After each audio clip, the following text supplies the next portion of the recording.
Day 89 and we are now back to the van build. Yesterday we had a day in Manchester, so now it's back to work. I don't like when you move this, it kind of releases loads of plastic fibres in the air. I don't like that. I'll work on the framing on this wall. I need to figure out, I'm wondering if I can put this, use these. How can I need this to be like fixed so it's out the way. Okay, I'm going to try and reuse these and put some cable ties, and then that might hold it up, because if I can hold this cable out the way, or does that need to go down there? Oh, maybe it makes more sense to go down there. Okay, I'll put the framing in first. Oh yeah, maybe the framing can go on top of it, yeah. And that will kind of hold it in place. Okay. So if we go from here, right over to, let's say, 142. 142. Right, let's crack on. So I make a start by keeping it simple, and I'm just going to extend the existing framing right across through the shower wall area. I find that once you start working on the simple things, then other areas of the project then start to fall into place. So I pre-drill the holes and attach it using self-tapping screws. Let's do that bottom one. Interesting. So 154 we've got to go with this time. Is that long enough? No, but is it long enough for this? Ah, that should fit. 154. 154. So of course I cut myself a 154 piece of framing wood. Unfortunately, the tools I have in here are very basic. I don't have the tools to cut straight pieces of wood, so I just have to use the jigsaw and hope that my skills are good enough to make it straight, which isn't always the case, and I do have to faff around sometimes. I guess that's one of the drawbacks of living in the camper van as you're converting it. Obviously, you have to think about how many and what tools that you can store in the van. So once I got the longer pieces of frame going across, obviously as you can see, I've now added some vertical framing. I've started this vertical frame here because what I'm doing now is I'm measuring to create myself a little indent shower shelf. This could be to put on the shampoos or the shower gel. But anyway, I don't really know how to do this. I'm just trying to figure it out as I go. All I know at this point is I want it to be a minimum of around about 300 millimeters to ensure that it will fit most standard shampoo and shower gel bottles. So once I created the frame for the opening, it was then time to figure out how I actually turn this into a functional shelf. Yeah, so I need it to be in line with that really. Ah, I could do that, yes. Ah, I think I've got it. Yes, I've got it. I think I've got the answer. Okay. I've got how I'm gonna, yeah, I've got it to go there. Now I just need to think about, yeah, that could also be flat. Just trying to think how the rear, I've got to think about the rear frame. So that will go in like that. That bit's job done. Problem solved. So I think really I want to create like a mimic of that. And then from that I've figured out how to, yeah, that's what I'm going to do. So it's like creating a frame that matches that. And then putting that behind it and then joining it in each corner. And then that should be solid enough. Sounds good. I've got it. This is going to be the shelf. This is going to be like a little indented shelf. So put all your shampoos and all your stuff. That's what I'm working on there. So that's the shower. This area here, so the shower will be up to about there. So I finally come to a conclusion and a plan. I'm just going to replicate the frame and then attach it in each corner. So please let me know in the comments below what you would do in this situation and what tools you'd use. Obviously, I am very limited with the tools I have, so I could only work with what I have. But once I created the second frame, it was time to attach it. Oh, nice little shelf. And then it just needs a way of joining, which could actually just be, yeah. I don't want it to be like pushed right up against it, but I want to be able to put a bit of insulation behind it. 17 mil. 70 mil. So this is definitely a part where I wish I had all the right tools, because it would be so much easier to use one of them. Is it a tabletop saw, a circular saw, and you can literally just make the exact same size pieces of wood.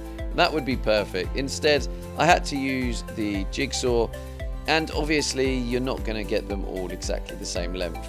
So this was a little bit challenging. But I did the very best I could, and then I also tried to sand them all down, also to level them out the best I can. Once that was done, I could then put the frame on and screw it in place. And I used some 12mm ply just to kind of measure it out to make sure it is straight enough and works.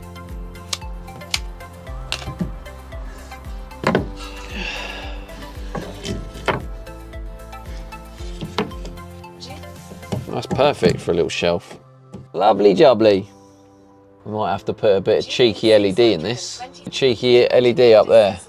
And then, yeah, LED around the ceiling bit and a little LED under there. So it puts the light on that. Yeah. Yeah, happy with that. So overall, I think I was fairly happy with the finished result. Obviously, that is just the framing, and I do need to figure out how to complete this mini project and of course make it watertight. But that is not an issue for today, that is a future problem, and I think overall it is a great job. So for those who haven't had a van tour yet, or a little bit of an explanation of my plans, let me give you a little bit of information. But of course first I just need to hoover up my mess. This is what we worked on today. This is the shower. I'm just going to quickly show you guys the shower area. I was working on the framing today. I was putting in some framing, and in the shower there's going to be a shelf for like shampoos or any sort of washing stuff you need. So the wall's going on there, but this is going to be a little indented shelf, boxed out, so we've got a nice little shelf in there when showering. So that's the shower. Also the toilet actually does go in there as well. So yeah, this is the shower, and now I've got the framing in. Maybe you can see it a bit better. So there's the walls for the shower, and then the curved door here. So yeah, kitchen across here. I've put all these windows in. We bought this van as a completely white empty van, no windows, no nothing. We've like literally done all of this from scratch. There's a window sill, there's a load of the cable in there. Plan here is obviously that's going to be the shower, that's going to be all walled up. I think I'm going to have like an overhead like lifting cupboard here, and there's going to be access to all that storage down there. I'll maybe get like a box that I slide across there for stuff I don't really need easy access to. So there will be a wall here. But yeah, so that's going to be overhead storage. That's going to be a wall. Down here, you can't really see because the dishwasher's in the way. But what we've done with the step, this was like a really long step, but I've extended the floor here and extended the floor there. So this bit, you see I've extended the floor because there'll be a bench seat that goes all along up to the shower, and this will be like a storage, so you can lift it up and probably put like shoes and stuff needed near the door. So there's going to be a little bench seat there, probably put a cushion on it or something. And then what I'm probably going to do in the front, there's 2 seats, but I'm probably going to remove the 2 seats and put in a single seat, and there's going to be like a door here to gain access into there. So yeah, there's going to be a door, like you have to step over the bench obviously, but yeah, door's going to be in there. But yeah, the rest of it's going to be sort of like a wall. This area here, like I said about the extending step, there's going to be a seat there. This is going to be the dining area. So I've got the windows I've put in. I've put some windows, I'll have to show you here. You got these windows I've put in here. and that window there, and it's going to have like a seat here, then a table, and then another seat there, and it's going to be a nice little dining area where you can eat, look out the window, and then what happens is the table will go down to the same level as the seats, and then it becomes a sofa slash bench slash guest room bed. So yeah, it's gonna be capable of having a guest. Over here, this is obviously the bed, and I have created some framing to indent both the head space and the foot space to make sure that I can like sleep fully lengthways. And this total length is 6 foot 2.5. I sleep on so this is a double bed. It's full double bed size. But at the minute I just sleep on an air mattress, sleeping bag, and I have a duvet and pillow. And yeah, I also have the skylight installed, which gives nice natural light over the bed. Also, there is the fan. You can't see the actual waste pipe yet, but the waste pipe is a sus shape that is now an emote, but it goes across there. And yeah, that's literally the tour. So I hope you enjoyed today's video and enjoy the progress of my life and my project. And please, if you did enjoy it, please hit that like and subscribe button. Thanks again for watching, and I'll see you guys in tomorrow's video. Peace out.